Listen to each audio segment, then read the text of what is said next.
Hey everybody, welcome back to your Tower Moment. I'm going to draw two cards from the Major Arcana deck here to find out what your Tower Moment's going to be. We'll look at the bottom of the deck for more clarification, and then we'll start finding out more of the story with this. Alright, I hope all of you are doing good, and remember these messages are timeless, so whenever you're watching this is when the universe wanted you to see it, and there are no star signs. Everybody gets to play. With that being said, let's get started. Also, these are Tower Moments, so you know, they may not resonate with you. Like I said, all messages are timeless. And if it doesn't resonate with you, all the better. Tower moments are usually not fun. Okay, Tower moment. Star card on this side of the tower means everything's hopeless. It feels like everything is not going your way. Like everything you built, everything you worked for, everything you wanted is just gone. It's not hopeless. I mean, it feels this way. It feels hopeless. It feels like there's nothing, there's no light at the end of the tunnel, but there might be. But this is going to lead to your tower moment because it feels like to me that you kind of give into this. You know, you're giving into the despair here a little bit, and that's going to make whatever you were afraid of come true. Oh boy. And the moon card is the card of concealment. So when it's on this side of the tower, this is a rough reading so far. I'm gonna be real with you here. It's after this tower moment, it's like you get lost. You don't know where to go. It's like you're in a downward spiral. That's not good. Judgment and the Death card. Yeah. Judgment and the Death card. Judgment is, of course, making a big decision, cutting something off, being done with something, and death is ending. So this is basically you bringing something to an end, maybe prematurely. Maybe you're bringing something to an end out of the despair, out of, I can't do this anymore, what's the point, I quit. That's what this feels like. And I don't know if it's the best choice. I really don't. We're going to keep looking at the cards here for a little bit, so let's get started with that. Yeah, the Queen of Swords is on this side of the tower, and this Queen of Swords on this side of the tower is all about talking in circles. The Queen is always about wisdom and sharp wit and decisiveness. This is more like talking in circles. There's somebody sounds really smart, smarter than they are.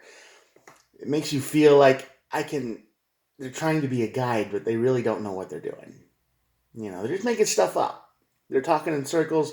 They're not being very wisdomy. You know, it feels good. It sounds smart, but really, a bunch of nonsense is really what it is. Three of Wands. This could be somebody's plan too. Be careful of the people around you. There is somebody in your energy that is talking to you that doesn't make any sense. I mean, if you really stop and think about it, they don't make any sense. This is like a deal that's too good to be true. And this might be their plan. The Three of Wands is all about planning. It's about waiting for a plan to come in. It's making a plan. So this could be their plan. They might be manipulating you into trying to give something up. I'd be careful of the energy around you. Big time. Queen of Wands. No. Pentacles. Why did I say Wands? I don't know. Maybe that card shows up. Anyway, the Queen of Pentacles here is is a materialistic card, but it's the card of do you have enough? Did you get enough to eat? Did you sleep good? Did you this? Are you taking care of yourself? This is the opposite of that. So you've got someone who's talking in circles and someone who doesn't care about you at all. They act like they do, but they really don't. They will give you just enough to make you feel safe, but it's like a leash. It's like, I'm breadcrumbing you. You know, I'm just keeping you just attached just enough to make you feel like any day now it's going to get good. Okay, this is someone in your energy that might be the living definition of smoke and mirrors. Okay, they talk, they reflect your personality, they like what you like, they're into what you're into, they talk a good game, they'll say and do anything to get in your good graces. and they'll be like, "Oh, well, I care about you, and I love you, and I this, that, and the other." But it's just enough to make you feel good and keep following the path, keep following the string. Okay, you. It's just I'm almost to the victory. I'm almost to the goal. If I just work a little harder, they're making you work for something that you want, even though they offered it to you. It's like they give you the $100 bill. It's like, oh, and then they take it away at the last minute and say, oh, well, come a little closer, come a little walk a little farther, walk a little farther. You keep following them, right? Breadcrumbing. The living definition of smoke and mirrors. It's an illusion. It's not real. They are doing this for a reason, to keep you mentally manipulated, that you keep giving it to them, right? You probably keep giving to them to hope that you're doing enough for them, either out of want, desire, or you feel obligated because you made a promise. Yeah, Page of Wands. Page of Wands shows up. There's going to be some fiery words with this tower. Believe me. There's going to be,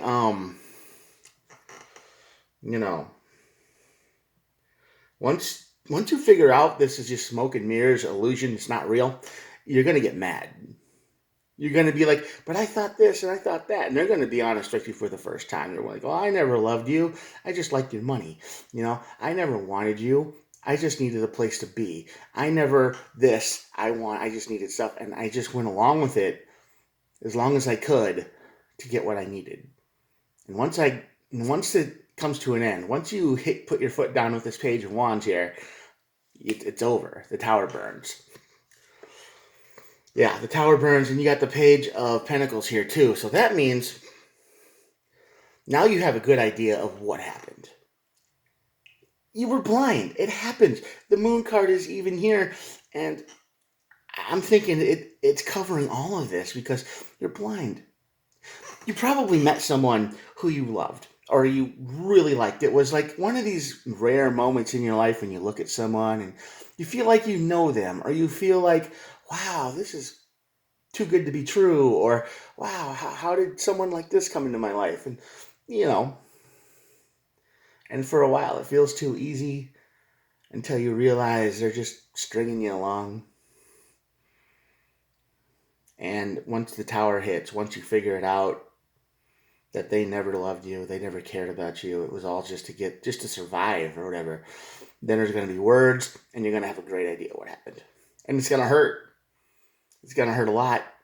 I mean, when this happens, when you realize it, the realization moment, it's gonna bring you into a real dark place, and that's the Star, because it feels like it's almost like you might have waited 10 years to open up to somebody like this, and then when you do, they turn out to be a monster, right? And there are people out there like that. They wear masks. They hide their true intentions. They'll change on a dime. Three of Cups. We have the Moon card here. The Moon card is concealing a lot of energy, but the Three of Cups is here. So you're not alone. Don't be tricked into thinking you're completely by yourself here. You're gonna feel alone. You're gonna feel used. You're gonna feel broken. You're gonna hate yourself for what you allowed yourself to do and what you believed. You're gonna probably not like them very much. But the problem is you're always gonna remember who they were, even though that doesn't exist. Yeah, you were breadcrumbed pretty hard here, but you're not alone. You got the Three of Cups. You've got people around you who still care. Reach out to them. You're gonna need them at this point in time. The Ten of Cups. Yeah, this is the card of basically a perfect relationship, but that's not what this is. This is not a perfect relationship. And under the Moon, I mean, this is what you're going to be thinking about, because you're going to think it was so perfect.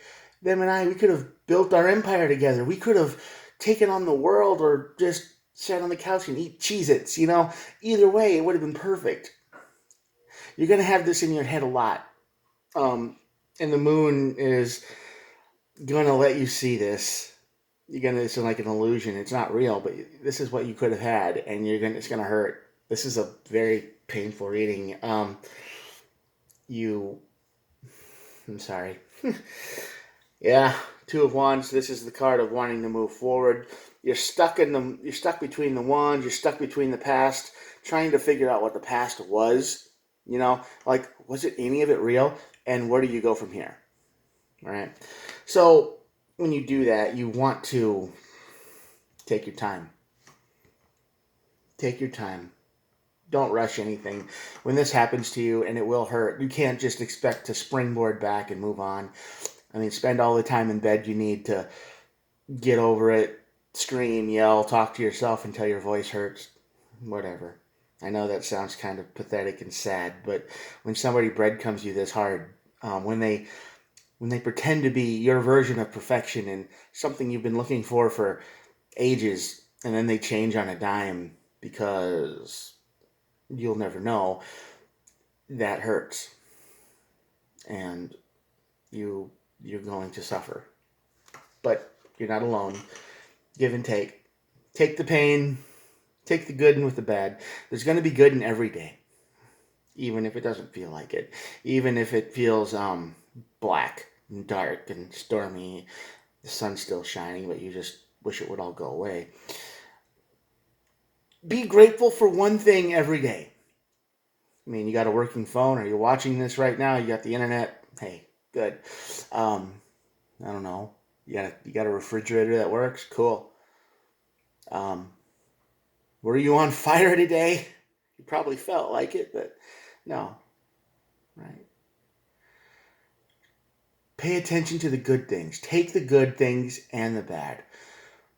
And eventually you'll start noticing a little more good things as you go on. As you just take stock in it. You got to be appreciative of the good things, even if it sucks. You got to notice it every day.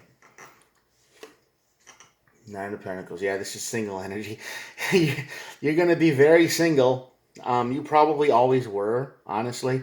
You probably hoped for a relationship with this person. You probably prayed for it. You probably think, oh, well, they have past trauma they're dealing with. And eventually I'm going to, I'll buy the right thing, or I'll do the right thing. I'll say the right thing, and we'll have that conversation, or we'll talk, or, whatever the spark is to make something work. And no, that'll never happen. That never happened. So yes, it's single energy. Nine of Pentacles. That's okay though. You probably Four of Cups, and now you're gonna want to close yourself off in this mode you're in, this feeling. You're not gonna want to mess with anybody or anything. You're not even gonna have the energy to do things you love. You're just gonna push everything away a lot. Don't do that too much. I know it sucks. I know that's not the right way, but you're going to want to push everything away. You're just going to want peace. Even though your mind is on fire all the time with what happened. And you're not going to be able to get the thought out of your head. You're going to want peace. You're going to want to go to calmer waters. And the Ace of Cups. At the end of this reading is the Ace of Cups. This is a new beginning. The Death card is here. That's a transformation. Something ends. You can't have two things at once, right? So in order for something new to begin, the old has to go away. The breadcrumbing, living version of smoke and mirrors, like I said, has to go away. And you can start something new. It's not going to be easy. There's nothing easy about this whole reading. It's a dark and sad reading. But when the Ace of Cups is here, there's a spark. There's a chance of opening up to new opportunities, new chances. Even though it feels like your world has ended and all you want to do is terrible things. Don't do that. Just let each day go by. Each day you're farther away from it is one less day is one more day you get to be into something new. And, eventually the spark you had before all of this will return. But remember to look at something good at every day. Even if it's, hey, it didn't get to 100 degrees today. Or, hey, I got to have chocolate milk today and I like chocolate milk. Or whatever it is. Just little things. Little things add up. Don't don't don't get overwhelmed by the bad thoughts in your head, because they are intense. They will be, especially after something like this happens to you. They You'll have some dark days. The star on the side of the tower is all about feeling hopeless and feeling lost and empty inside. It's despair. Don't give in. You can dwell in it for a while, but start taking little steps out. The ace is waiting for you. At the bottom of the deck is the Four of Swords, and that's the card of healing, rest, one step at a time. You've gotta, don't give in to this. It's okay. Find the good things in every day. And try not to think too much about who this person was and how they changed and what they did to you when they changed. You might have promised them to take care of them forever. You might have promised them the world. You might have spent tons of money on them, maybe just to rebuild their life. You might have, I don't know. But don't give up. Never give up. The Ace of Cups is waiting for you. Go after it. Even if it feels like it's a billion miles away right now. Every step is a step closer. All right, I'm going to stop rambling now and show you the cards. There we go. Check it out. Good luck. Remember, notice something good in every day. That's how you start recovering. All right, take it easy. Talk to you tomorrow. Bye.